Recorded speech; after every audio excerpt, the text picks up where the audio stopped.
AITA for blowing up my brother's friendship by finally telling the truth about my ex. I'm a 29M, oldest of three. My sister is 22, my little brother is 24. A few years ago, I dated someone I'll call Kara, 27F now. On paper, she was perfect, smart, magnetic, the kind of funny that makes other people lean in just to be near the joke. We were together a little over a year. Most of the time was good. Some of it wasn't. Fights started small, missed calls, plans she canceled last minute, then escalated. I'm not a yeller. I shut down, go quiet, which she said made me condescending. The night everything ended, we were arguing in her apartment about something so dumb it's embarrassing. A party I'd left early because I had a migraine. Voices rose. I said I needed space and turned toward the door. She shoved me. Hard.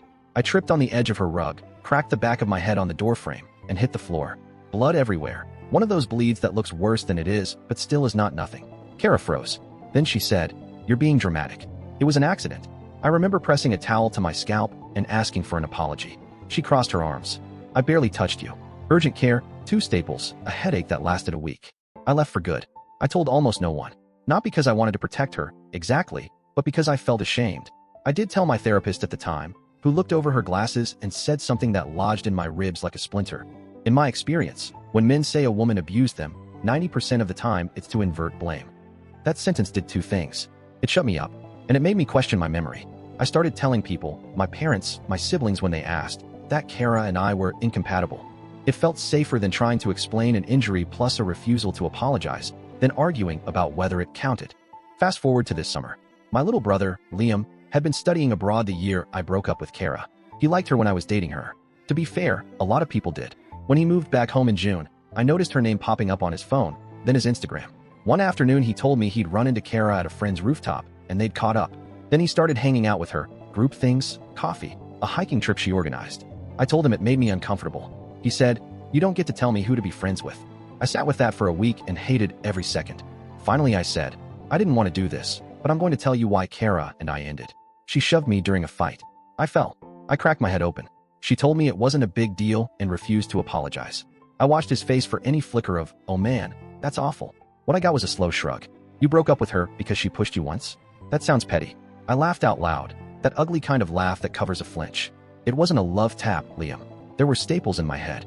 "I'm not saying it's nothing," he said. It doesn't sound like abuse. People push when they're mad sometimes. You said yourself you were fighting. We left it there." I pulled back from him, didn't answer texts right away, skipped a couple of pickup basketball games we usually play. Then my sister's dance recital rolled around. She had been rehearsing for months. She texted our group chat.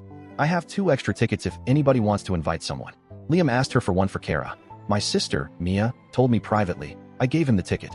"Is that okay?" I said no. I said, very calmly, that it made me nauseous to think about seeing Kara in a family row, clapping for my sister, smiling at my mother. Mia said she didn't think it was fair for me to control Liam's friendships. My parents, looped in later, kind of nodded along. It was one of those sticky moments where everyone wants to keep the peace, and the easiest way to do that is to tell the person with a boundary that their boundary is a lot. I felt that splinter in my ribs again. I stared at the ceiling for an hour and then texted the family. "I'm uncomfortable because Kara assaulted me. She shoved me. I fell. I got a head injury. She never apologized. I didn't tell you because I was embarrassed, and my therapist at the time made me feel like I was lying." Silence. Then my dad responded, "She's not welcome at family events.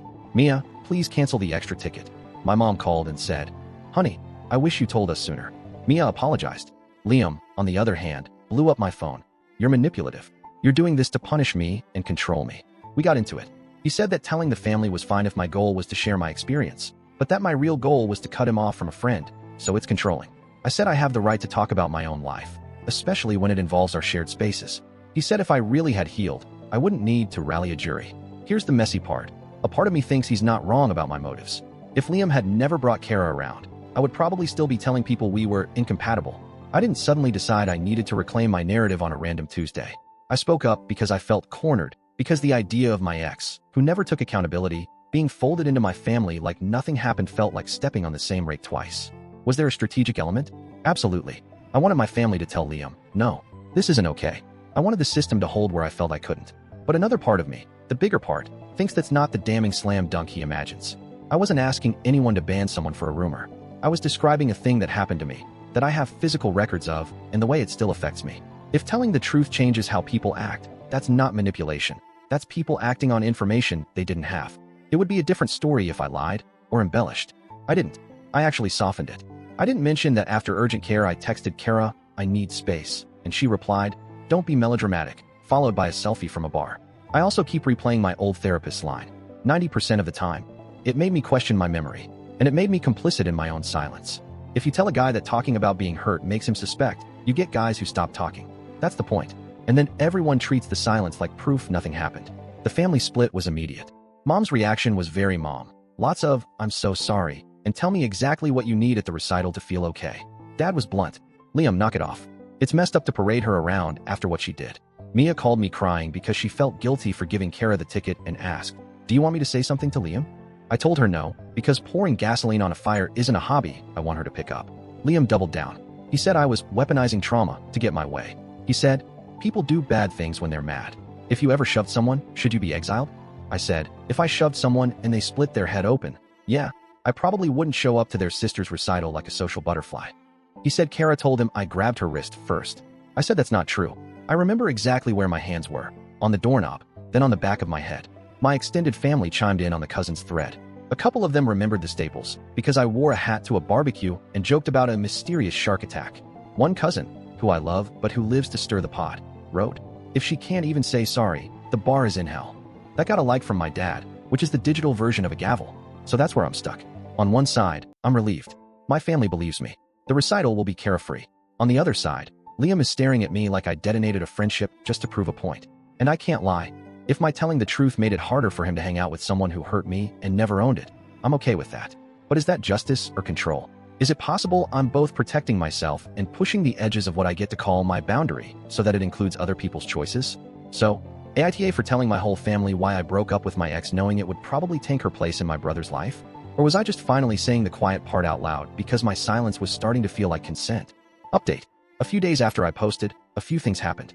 First, I reached out to Liam to talk in person. We took a walk, neutral territory, no audience. I told him I was sorry for sitting on the truth so long and then dropping it like a grenade.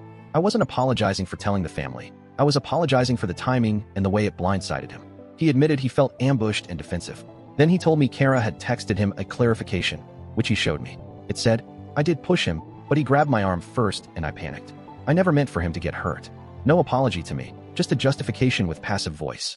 I told Liam I never grabbed her, and I won't be litigating my own injury with a third party via text. He admitted that whether or not I grabbed her, the result was my head bleeding and zero accountability from her. He agreed not to bring her to family stuff for now. We're not hunky-dory, but the temperature dropped. Second, I fired my old therapist. I emailed her a short note saying I was changing providers.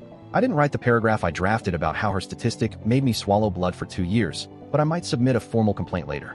I've already met a new therapist who, in session 1, said, "Harm is harm. We can hold that without minimizing anyone." Third, Kara actually texted me. It was 2 lines. "I heard you're telling people I abused you. That's not fair." I didn't respond. I'm not a court, and she's not owed my attention. I blocked her number after that. Finally, the recital. It was good. Mia was luminous. The theater smelled like hairspray and coffee. My parents cried in stereo. Liam came alone. Afterward, he hugged me and said, "I don't know how to be your brother and her friend at the same time." I said, "You don't have to be her friend at all." He laughed, a little broken. "We're not 100% okay, but we're on the path." So, verdict seekers, after the dust settled, I still don't feel like I manipulated anyone. I gave my family crucial context about a person entering our shared spaces. If the truth changes the guest list, maybe the guest needed changing. Still open to hearing if I missed the line. AITA?